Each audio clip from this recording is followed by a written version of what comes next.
With Tim Donnelly here on 99.9 The Fan. Joining us now at ACC Tip-Off as we continue our coverage from here in Charlotte. Jon Scheyer, Duke basketball head coach, men's basketball head coach. We'll start with congratulations. I've got the ESPN top page up on my computer here, and it says Duke Scheyer reached a new deal on a 6-year extension. Congrats. Thank you. Yeah, I'm happy to be at Duke. Does it change anything for you? Are you like finally cool putting down like the dues on a country club or something? You feel like you're going to be here for a while? It's funny for me. I'm a one day at a time kind of guy, and like right now I'm in the moment of the season, this team, but it's great to know and to feel the support from Nina King, President Price, our entire administration, and that's a big deal. It's been an interesting transition and a tough one, but I'm really proud of the way we've handled it. And I think there's some incredibly special moments coming up for Duke basketball. Now, we were talking with Tyrese Proctor earlier today. Well, maybe there should be a little concern. He's got a new NIL deal with the jewelry, podium jewelry. And he actually said you could pull off some pearl earrings. We asked if you could. He said you could. So is there any like pressure? You got the new extension. Do you have to go, maybe treat yourself to a little Tyrese Proctor line of jewelry? Not at all. Not at all. There's certain things that go in one ear, out the other. And Tyrese's advice on style or jewelry is one of those things. Are you aware, though, when one of your players is approached with or signs one of those name, image, and likeness deals to put a little cash in their pocket? I am aware of most of the deals they do, but they need to make that decision for themselves. We try to educate them as much as we can. But, yeah, they're the ones that should decide whether they should do something or not. But it is a good thing that they can do it, though. It is a good thing. We're talking with Jon Scheyer, Duke basketball, men's basketball head coach. Coach, I have to ask you about a story. I was on your Wikipedia page, which is always dangerous. There's two uh-ohs already. I'm going to go for the record here. There's a story of in high school, you had to make 50 straight free throws before you left the gym. And even after you made 49 and missed the 50th, your dad was saying, like, come on, let's go home. You had to stay and make the 50. True? True. All right. True. Then I'll ask you this way. If you had to pick most likely to on your team, have that story written on their Wikipedia page 10, 15 years from now, who's the gym rat that's following in your shoes? That's a great question. I would say I could name a few of them, but I think Jared McCain would be one of them for sure. When you tell him to do something, when he has a incredible work ethic, as good as any player that I've seen come through Duke. He has incredible determination. So when he says he's going to do something, he's going to do it. That's why he had a goal board basically growing up where he had all his goals, whether it was McDonald's All-American, Player of the Year. He actually had scholarship from Duke up there. So that's always good when you offer a guy, and that's one of that's I think we got a chance. And so Jared's going to get it done. Well, if you were drawing up Jared's goal board for this year, what's number one? For Jared this year, just to be a killer. Just to be a killer. And he's a guy that has such great feel. He passes. He wants to make others better.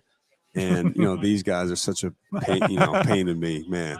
But not to defer. Just to jump in, for those who listen on radio, we just saw Filipowski, Proctor. They just went by and kind of grabbed his shoulders as he walked by. So exactly. He didn't just stop in the middle of talking about Jared and say these guys are a pain. They were kind of annoying. Yeah, I should have said that. That's on me. But he can't defer. Like none of our freshmen can defer. We need them to be who they are and to be great players and follow their instincts. Jon Scheyer, Duke basketball head coach, joining us here, ACC Tip-Off. Which leads me into one of the interesting, very first world problems that is kind of facing this shit. I'm fascinated to watch you navigate.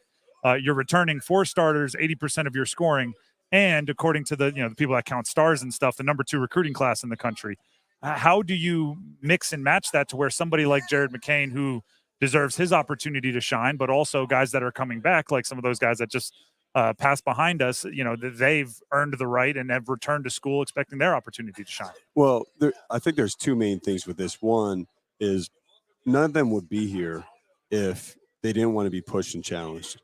And so for our team, we've had great competition in the preseason, which will make us better for the course of the season. The other thing is they want to win. If they wanted to be just about themselves, they wouldn't be here either. And, just like anything, there can't be favoritism. Like just because our guys are returning, that doesn't entitle them to anything. They've earned some things that come with that.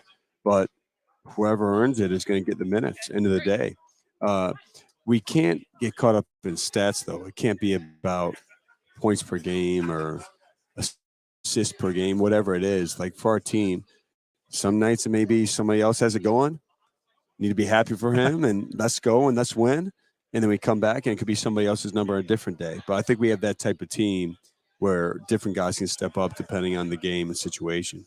How obviously so much of the start to your career, and I think obviously the extension means there's going to be a longer one, is the guy that replaced Coach K.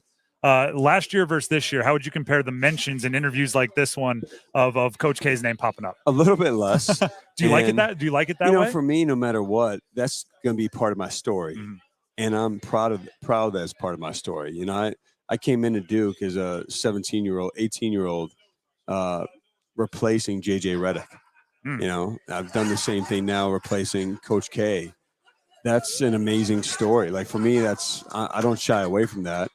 I think I can still be the guy that replaced Coach K. And end of the day, you'll know who Jon Scheyer is when it's all said and done. But I don't get too caught up in it. I love talking about Coach K. I love talking about our team too. But it's probably a little less and less, and it becomes more and more where you're following your instincts and making the program what it needs to be in 2023. As I know, the brotherhood is strong, and you guys get together for events. As the guy that replaced JJ Redick, do you ever put the national championship ring on the table and go, turns out you were the guy that was before Jon Scheyer. I'm not the guy that was after. Well, it's funny. JJ would be the first to tell you, like, it's one of his biggest regrets. He didn't get, like, he would trade, records for a national championship. But he's been like a brother to me for a long time, and, still keeping close touch and all that. But I don't. He's done. You don't plenty. have to say. You don't have to say. Okay, no, I get it. You're like, I don't have to say it. It's known in the relationship. Exactly. Jon, good luck this season, and hopefully we're able to catch up again soon. Yeah, thanks so much. Appreciate you. All right, thanks, guys.